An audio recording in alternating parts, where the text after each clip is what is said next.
biglang nabuhay, hirit ng mga fanay, Nature Garden, bagay i-remake ng Kimpaw.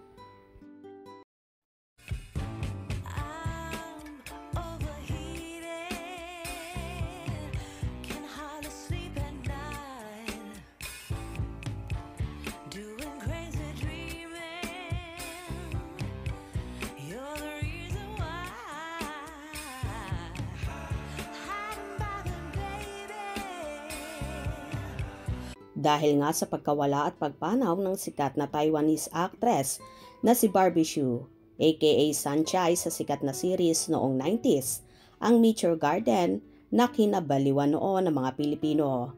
Sikat na sikat ang grupo ng F4 at Sunshine dahil nga sa Nature Garden na marami ang pinakilig. Dahil nga sa paglisa ng actress na si Barbie, kaya naman muling nabuhay ang Nature Garden Days kung saan maraming Pilipino ang nagdadalamhati sa pagpanaw ng actress.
Halos lahat ay inalala ang mga naganap noon kina Sunshine at sa grupo ng F4 kung saan dumalaw pa sila sa Pilipinas at pinagkaguluhan sila ng husto.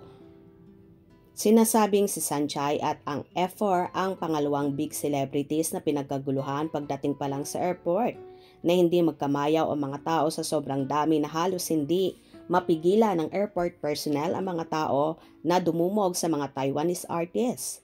Hindi rin makapaniwala si Barbie Hsu aka Sunshine at ang F4 na ganun sila tinangkilik ng mga Pilipino, kaya naman na overwhelmed sila at nagulat na ganun pala karami ang nagmamahal at umiidolo sa kanila.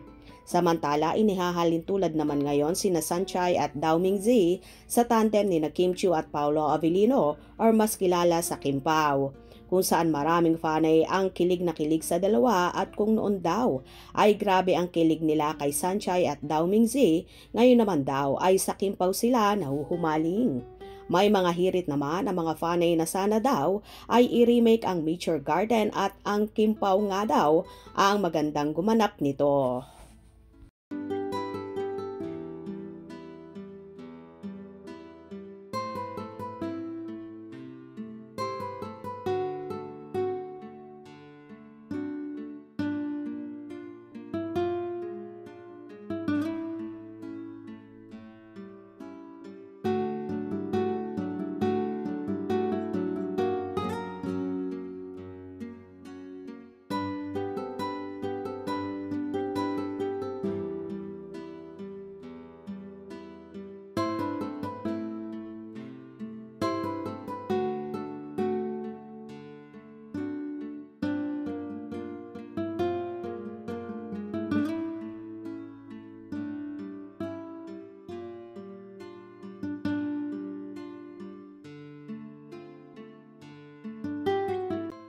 Ayos yan, Kimi, Sunshine ng Pilipinas.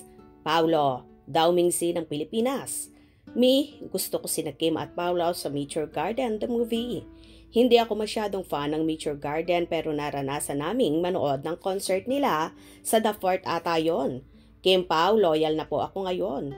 Wow! They're also with friends. After the concert, it's heavy downpour so everybody got wet. Ha ha ha ha, but enjoy cause of F4. Now it's Kimpaw already. Sana may gagawing pelikula Meet Your Garden dito sa Pilipinas.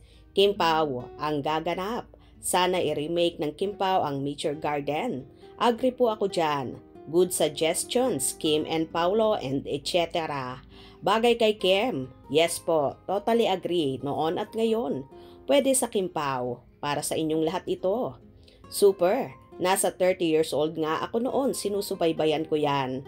Oo sis, maganda ang Meet Your Garden. Noon, ang original na Meet Your Garden. Sadyang tunay. Absolutely right. Kim Pao lang sa kalam. Sana nga gawin nila ang Meet Your Garden. Pag nangyari yan, marami na naman ang mabubuhay ang kaluluwa sa kilig. Kim Pao is the best kilig ever. Wow, sana nga gawa ng Star Cinema habang mainit pa. Kaso meron pa silang movie na ipopromote ang My Love Will Make You Disappear. Ipahit muna natin sa takilya ang first movie ng Kim Pao para sundan agad ng Meet Your Garden, the remake ng Kim Pao. Good idea, Kim Pao gaganap sa Meet Your Garden movie. Bet ko yarn. Love na love ko ang Kim Pao kahit senior na ako, super kinikilig ako sa dalawa. My happy pill. Stress reliever ko, ang Kim Pao. Kaya naman, go, go, go. O diba, bongga ang mga hirit ng Fanny na sana nga daw ay i-remake ng Kim Pao ang Meet Your Garden. Hope you enjoyed. Please subscribe for more info.